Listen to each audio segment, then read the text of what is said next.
आगामी कार्यक्रम प्रायोजित किया है जॉयस मायर मिनिस्ट्रीज के मित्रों और सहयोगियों ने।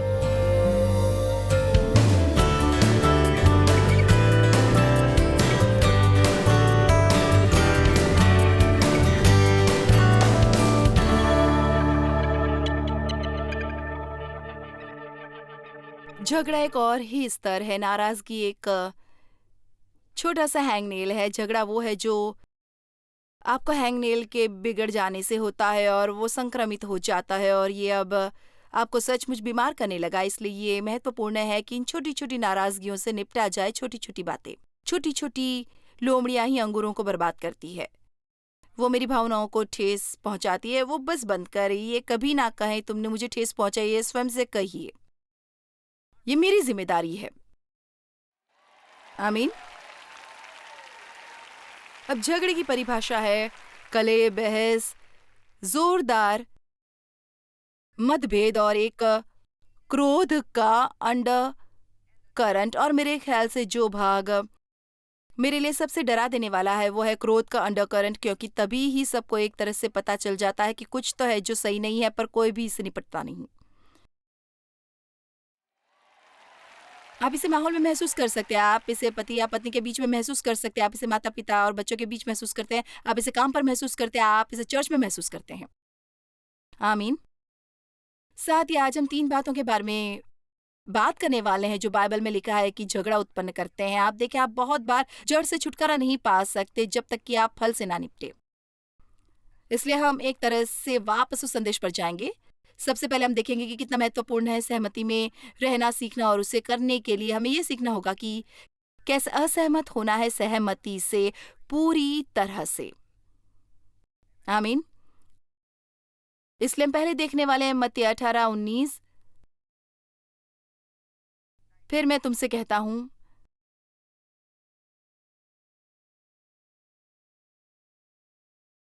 यदि तुम में से 2 जन पृथ्वी पर साथ मिलकर एक स्वर में हों, एक साथ मिलकर सिम्फनी बनाए, किसी बात के लिए एक मन होकर उसे मांगे, तो वो मेरे पिता की ओर से जो स्वर्ग में है उनके लिए हो जाएगा। क्या हम ये सोचने भी लगता है कि ये कितना सामर्थ्य है? परमेश्वर कहते हैं, यदि मैं सिर्फ 2 लोगों को पा सकूं जो एक साथ निभाते हो और आपस में सहमत हो और सचमुच प्रेम में चले, उनकी प्रार्थनाओं की सामर्थ एक अलग ही स्तर का दर्जा पाती है। और वो कुछ मांगते हैं, मैं ये उनके लिए करूंगा। भजन संहिता 133 पूरा का पूरा भजन जो कुछ वचनों का है। इसलिए ऐसा मत महसूस करें जैसे कि आप बेहोश होने वाले हैं। देखो, ये क्या ही भली और मनोहर बात है कि भाई लोग आपस में मिले रहे। वचन 2, ये तो उस उत्तम तेल के समान है जो हारून, सबसे पहला महायाजक, ये के सिर पर डाला गया था और उसकी दाढ़ी पर बहकर उसके वस्त्र की छोर तक पहुंच गया, उसके पूरे शरीर को पवित्र करता हुआ। अब उस काल में जब उन पर अभिषेक डाला जाता तो बस थोड़ा सा तेल ही नहीं लगाते जैसा आजकल हम करते हैं। वो एक बोतल लेते और उन पर उंडेल देते। हमारे ऑफिस में एक व्यक्ति था, परमेश्वर का एक सामर्थी मनुष्य, जो चीन के अंडरग्राउंड चर्चों पर काम कर रहा है। वो कई बार जेल जा चुका है। आप बस बता सकते हैं कि उसके आसपास सामर्थ है। मैंने उससे कहा कि वो मेरे लिए प्रार्थना करे जाने से पहले उसने तेल की एक शीशी निकाली और मैंने सोचा कि ये क्या करने वाला है, पता नहीं क्या होगा।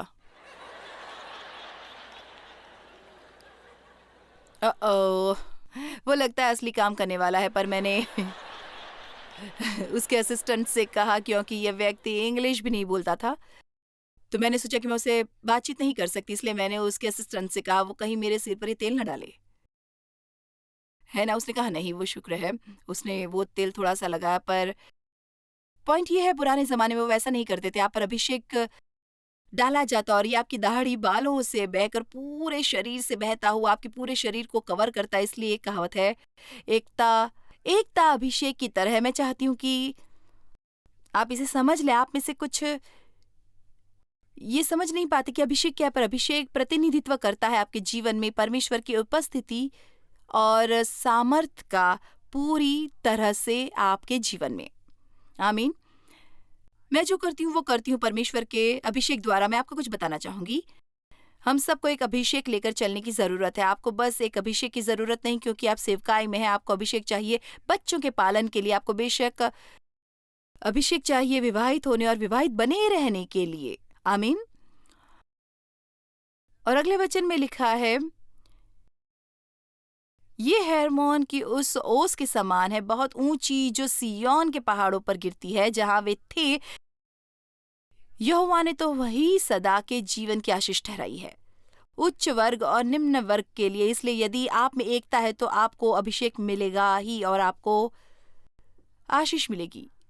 यदि आपके घर में एकता है तो आपको मिलेगा, आपको एक अभिषिक्त और आशीषित घर। यदि आपकी कलीसिया में एकता है तो आपको मिलेगा, आपको एक अभिषिक्त और आशीषित चर्च। और लोगों, मेरा मतलब है कुछ लोग शायद एक चर्च में आए और वहां रहे क्योंकि वहां एक बहुत बढ़िया वक्ता है, पर मैं आपको बता दूं, असल में जो लोग चाहते हैं वो है अभिषेक, और वो सचमुच ये जानते भी नहीं है कई बार ऐसे है कि ये सचमुच अच्छा कर देता है, हर चीज को अच्छा कर देता है। इसलिए बेशक शैतान अंत तक काम करता रहता है, वो सब कुछ करने के लिए, ताकि वो कोशिश कर सके कि हर बात में झगड़ा भर जाए, झगड़े से भरी बिजनेस, झगड़े से भरी शादी, झगड़े से भरा चर्च, झगड़े से भरी वर्शिप टीम, झगड़े से भरी लीडरशिप, झगड़े में पड़े बच्चे, झगड़े से घिरा स्कूल। और मैं आपको ये बता दूं कि आज हमारे संसार में ये एक सबसे बड़ी समस्याओं में से एक है जिससे हम जूझ रहे हैं। इसलिए मैं ये शास्त्र वचन लूंगी और मैं इसे आपके लिए समझने योग्य बनाऊंगी, क्योंकि असल में यही है जो वो कह रहा है, जहाँ कोई एकता नहीं वहाँ कोई अभिषेक और आशीष नहीं होगी। इसलिए हमें एकता के लिए लड़ना पड़ता है। और मैंने उस रात कहा था कि जब हमने अपनी मिनिस्ट्री शुरू की थी, परमेश्वर ने मेरे हृदय से 3 बातें की थी, और मुझे पता नहीं कि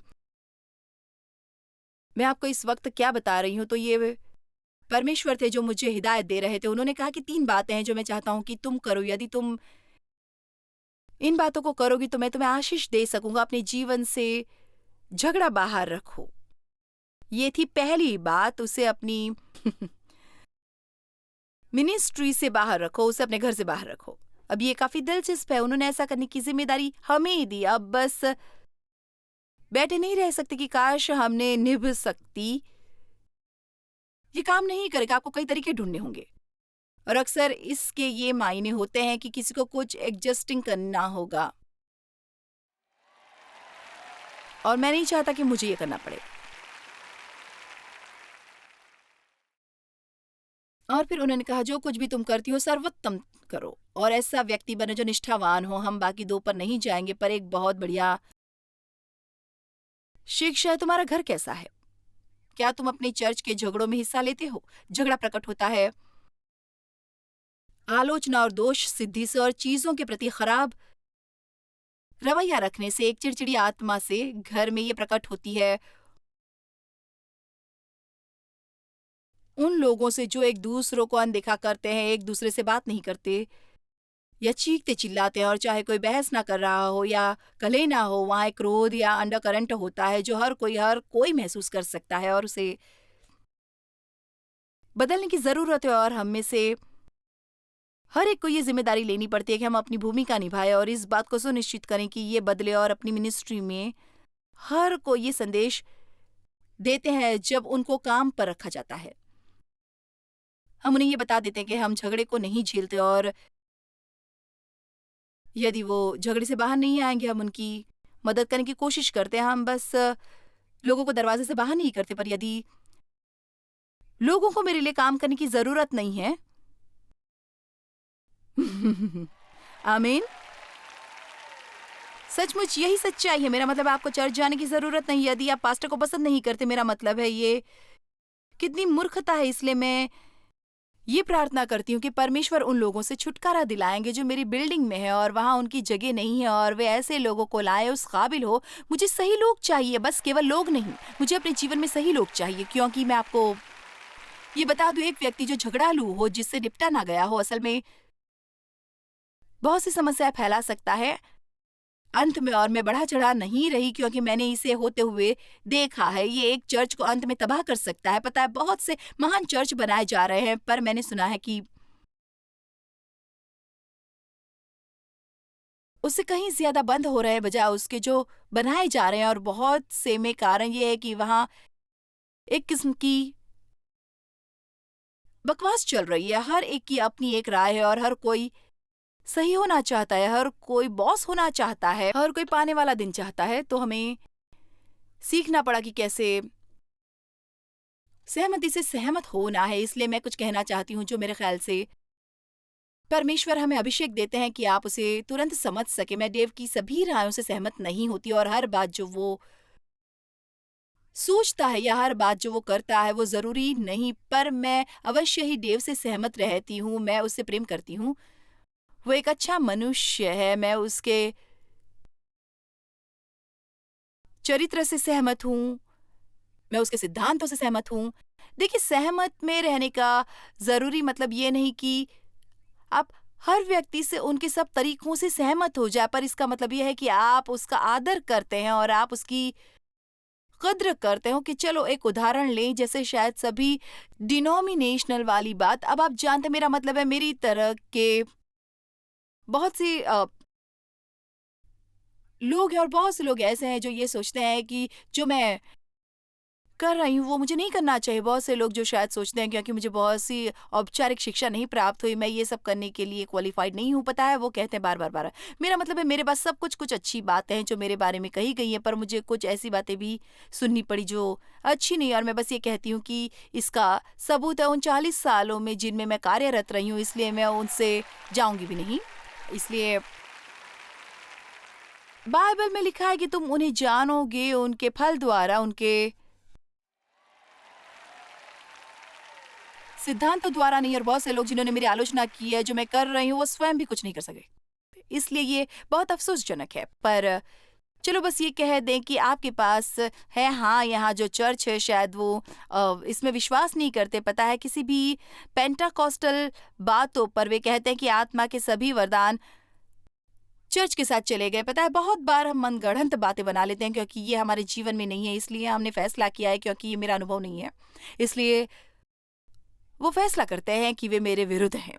वो मुझसे सहमत अ, नहीं है। कह लो कि 3 मुद्दों पर, ख़ैर आपको पता है, हम फिर भी एक-दूसरे से प्रेम करते हैं। आप ऐसे 2 लोग कभी नहीं पा सकते जो हर बात में एक-दूसरे से सहमत हो। आपको ऐसे बस 2 लोग नहीं मिलेंगे।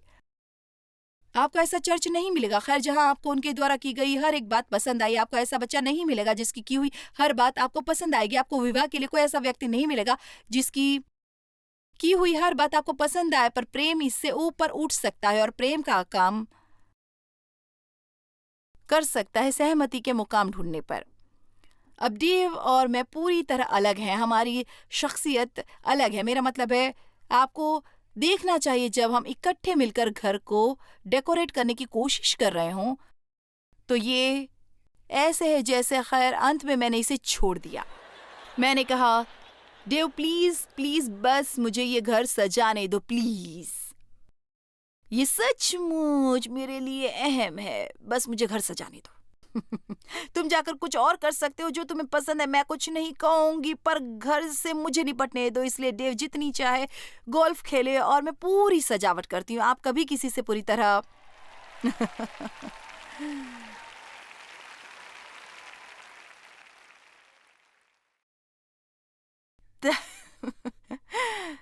तालमेल नहीं रख सकते यदि आप ये सोचे कि हर बात आपको कंट्रोल करनी है। इसलिए वो बातें ढूंढें जो सचमुच आपके लिए बहुत महत्वपूर्ण है और उनके लिए खड़े रहें। फिर वैसा करने के लिए एक तरीका है, यदि आप फिर उस व्यक्ति को वो बहुत सी चीज़ें दें जो उसे पसंद है, ये कहलाता है समझौता। आमीन। इसलिए मैं ये दोबारा कहना चाहूँगी, मुझे हर चर्च के सिद्धांतों से सहमत होने की ज़रूरत नहीं, पर मैं उस फल की कद्र कर रही हूँ जो लोग कर रहे हैं। मैं परिश्रम के सालों की कद्र कर सकती हूँ और जो कुर्बानियाँ उन्होंने दी है सुसमाचार के प्रचार के लिए। चलो उसकी ओर देखना बंद करें जिससे हम सहमत नहीं, और जानबूझकर उन चीज़ों की ओर देखना शुरू करें जिनसे हम सहमत हो सकते हैं।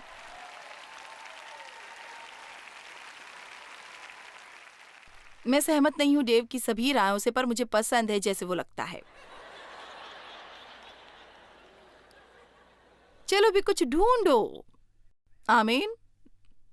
मुझे ये सच्चाई पसंद है कि देव हर सुबह उठता है और वो सफाई करता है और वो सेव करता है और वो हमेशा अच्छा लगता है। मुझे ये भी तथ्य पसंद है कि वो प्रेम करने वाला है। मुझे वो पसंद है। पता है, मैंने आज सुबह बताया कि मैं थक गई हूँ और हमें घर जाना होगा, कुछ चीज़ें पैक और अनपैक करनी होगी और कल फिर से कहीं और के लिए कूच करना होगा। मैंने कहा घर पर हमारे एक बड़ा-सा मसाजर है, ये एक सेंडर की तरह है।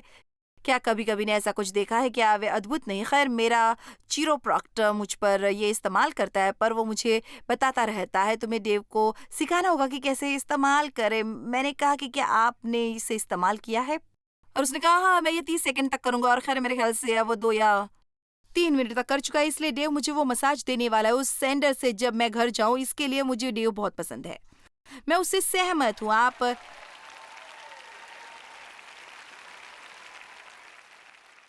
आप समझ रहे हैं ना, जब मैं ये कहती हूँ कि आपको हर उस बात से सहमत होने की ज़रूरत नहीं जो कोई व्यक्ति सोचता है, महसूस करता है या फैसला करता है, पर हम उनसे सहमत हो सकते हैं। चलो उनसे आगे बढ़ें कि लोग क्या करते हैं उस संदर्भ में कि वो किस किस्म के व्यक्ति हैं। आधा समय हम इसमें ही लगे रहते हैं कि हमें वो पसंद नहीं और हम उससे आगे बढ़ते ही नहीं, इसलिए हम ये पता भी नहीं लगा पाते कि वास्तव में वो व्यक्ति कैसा है और वो कितने शानदार है। मुझे तुम्हारे बाल बिल्कुल भी पसंद नहीं है, इसलिए तुम बाहर जाओ।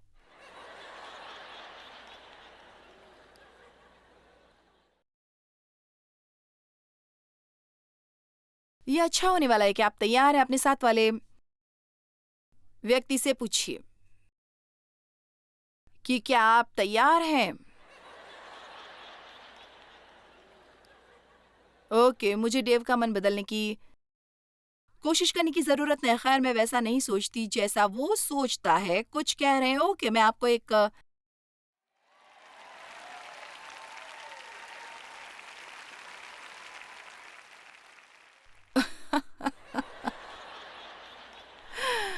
उदाहरण देना चाहूँगी। डेव और मैं अब और ज़्यादा झगड़ते नहीं, मेरा मतलब है हमें छोटी-सी झड़प हो जाती है, पर मेरा मतलब है ये बहुत-बहुत कम है और यदि आप इसे 5 मिनट तक चलने दें, क्योंकि हम में से कोई भी इसे सहने वाला नहीं। पर शुरुआत में हम में बहुत झगड़े होते थे और ज़्यादातर ये मैं ही करती थी, क्योंकि डेव बहुत शांति में थे और वे अपने तर्क में अड़े रहते और मैं भी बहुत तर्कशुदा हूँ। तो वो कभी समस्या हो सकती है, इसलिए हमारे विवाह के शुरुआती सालों में डेव और मैं किसी चीज़ को डिस्कस करने लगते जिस पर हम सहमत नहीं होते और अगली बात जो हमें पता चलती थी कि हम एक दूसरे से झगड़ रहे हैं और ईमानदारी से कहूँ तो मैं इतना कंफ्यूज हो जाती कि मुझे ये भी नहीं पता होता था कि मैं क्या कर रही हूँ। मेरा मतलब है जैसे 1 मिनट रुको,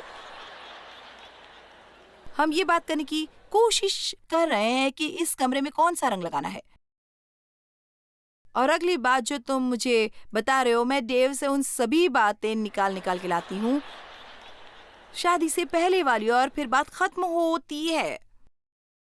हम बस किसी भी बात पर बात नहीं कर सकते, हम बस वार्तालाप नहीं कर सकते और वो कहता है क्या मतलब है तुम्हारा, हम किसी भी बात पर बात नहीं कर सकते, हर चीज पर बात हो सकती है। और फिर ईमानदारी से मुझे पता नहीं चलता कि गलत क्या हुआ है, क्योंकि मैं प्रभु में काफी आगे निकल चुकी थी कि मैं इस तरह से झगड़ा नहीं कर सकती, मैं वैसा नहीं करूंगी।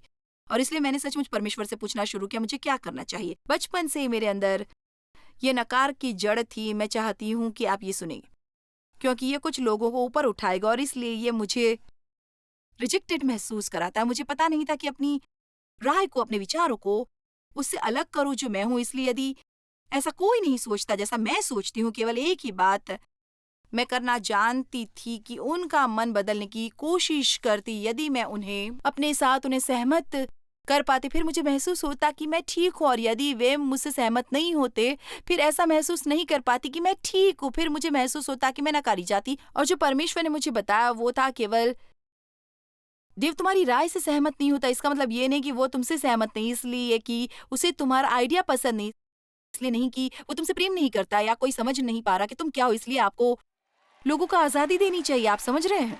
यदि ये ज़ाहिर है कि तुमने एक बार किसी का मन बदलने की कोशिश की थी और वे और गहराई में जा रहे हैं, फिर आपके लिए बेहतर होगा कि आप चुप्पी साध लें और जाएं और एक शांतिमय दिन बिताएं, क्योंकि ये काम नहीं करेगा। अब शायद आप पसंद करें बहस करते रहना, मुझे पता नहीं, पर अब मैं वो नहीं कर सकती। मैं बस ये नहीं कर सकती, और मैंने ये सीखा है कि मेरे लिए बेहतर होता कि यदि मैं मुंह बंद कर लूं और अंतिम राय मेरी ना हो। आप में से कितने इस पर समर्पित हैं कि अंत में आपकी ही राय कायम होनी चाहिए? तो ये रहा, ये सचमुच बड़ी बात है। यहाँ वो वाक्य है जो शायद आपके विवाह को बचाए। मेरे ख्याल से मैं सही हूं, पर शायद मैं गलत भी हूं। क्या ये अभिषेक प्राप्त नहीं? बजाय खैर,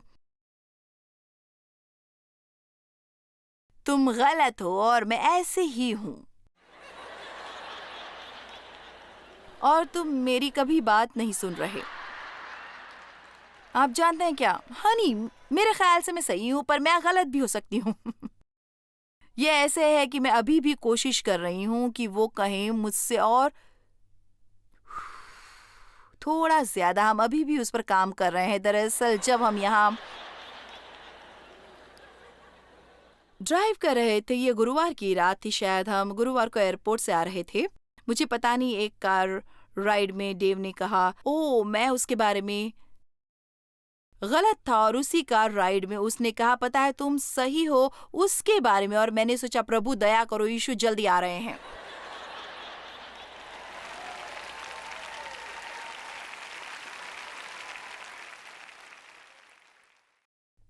बस ये कहना कि मैंने कहा, ये लेडीज आप में से कितनी ऐसी है जो विवाहित हैं, जो ये सोचती है कि आप ही सही हैं। खैर, आप उन्हें ऐसा क्यों नहीं सोचने देते कि वो चुप हो जाएं? सचमुच क्या ये बहुत बड़ी बात है? मेरा मतलब है, हम लड़ाइयों में जूझा करते थे, जैसे हार्डवेयर स्टोर पर किस ओर से जाना है। मेरा मतलब है, जाना चाहिए, और खैर तुम उस रास्ते से क्यों नहीं जा रहे हो? सबसे नजदीक रास्ता ये, नहीं वो।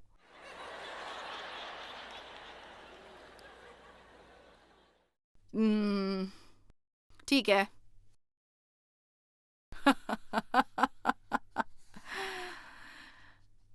मैंने कल रात ये कहा था, पर मैं इसे दोबारा कहना चाहती हूँ। याकूब 3:16 में लिखा है, क्योंकि जहाँ डाह और विरोध होता है, दुश्मनी और स्वार्थी महत्वाकांक्षाएं। और फिर से शुरू करना चाहूंगी, क्योंकि जहाँ डाह और विरोध होता है, अशांति और मतभेद और बगावत, वहाँ बखेड़ा और हर प्रकार का दुष्कर्म भी होता है। इसलिए मैं आपके सामने ये रखना चाहूंगी कि आप इस पर सोचें। माता और पिताओं, यदि आपके घर में बखेड़ा है, आप अपेक्षा कर सकते हैं बागी बच्चों की। खैर, झगड़ा बहुत खतरनाक चीज है। इसकी परिभाषा है गुस्सा, असहमति और नफरत भरी असहमति और क्रोध का अंडरकरंट।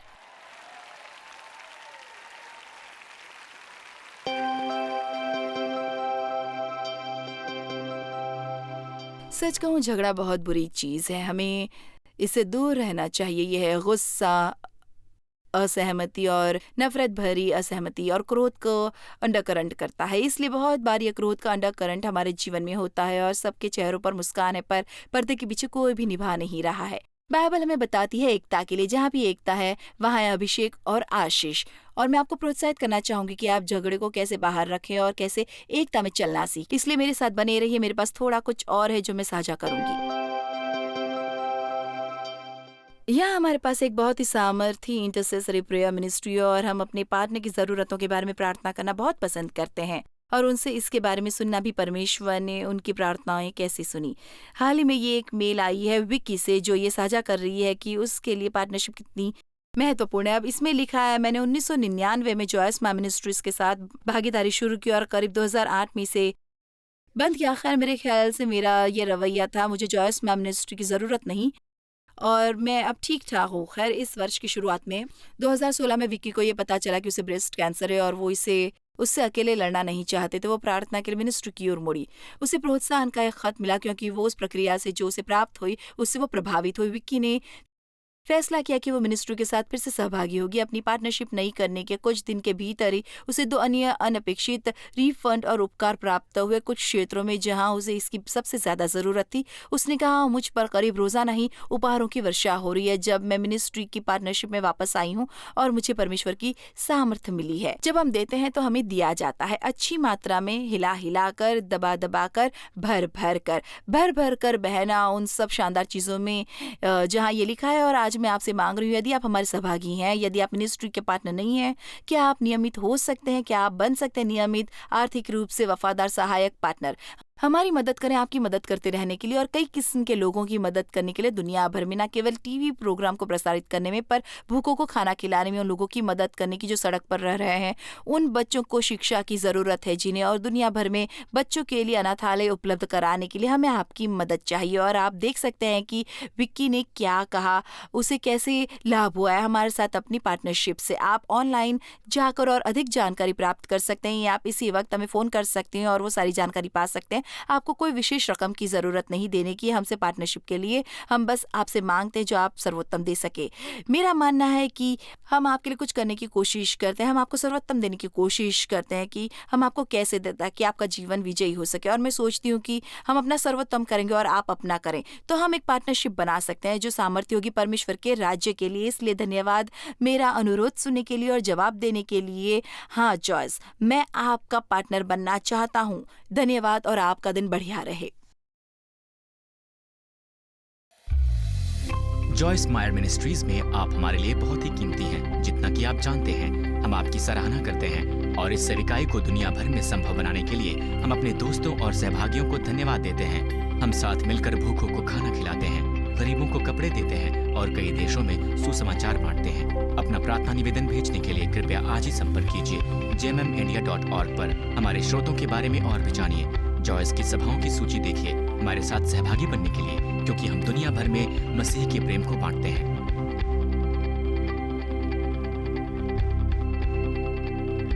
इसका खर्च उठाया है जॉयस मायर मिनिस्ट्रीज के मित्रों और सहयोगियों ने।